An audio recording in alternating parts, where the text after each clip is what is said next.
La délicate opération du démoulage, celle pendant laquelle l'artiste retient son souffle car elle ne supporte pas l'infime approximation du geste. Et l'urne de porcelaine destinée à recevoir les cendres du défunt doit être parfaite. Chaque pièce est unique, fabriquée sur mesure en fonction du désir des familles.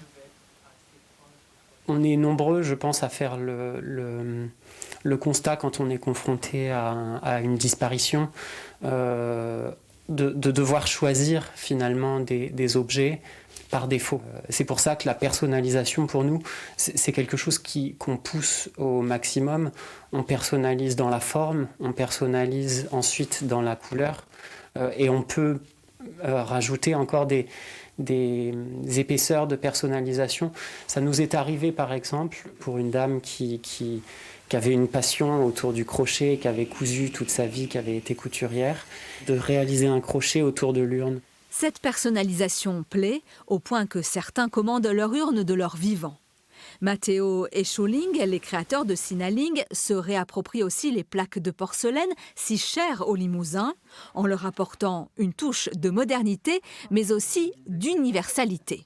Quand je visite des cimetières, même au nord de l'Europe, des cimetières, c'est souvent rempli par les fleurs. Peu importe qu'on soit en Chine, en Asie ou en Europe, c'est quelque chose en commun. Et donc, j'ai aussi à faire des recherches par rapport aux fleurs, observer quel type de fleurs qu'on utilise le plus.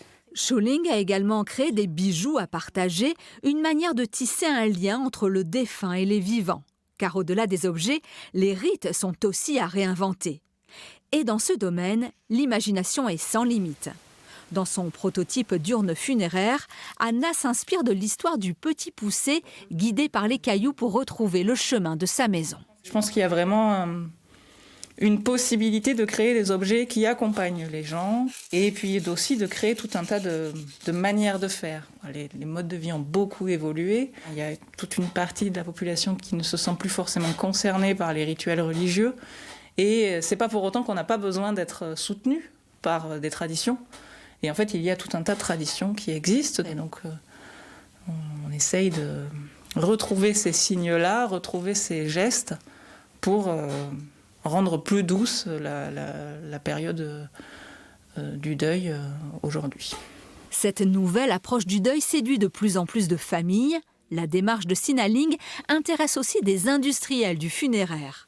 Certains d'entre eux ont fait appel à la petite entreprise Limoujodes pour leur créer des moules d'urnes et ainsi réimplanter leur production en France.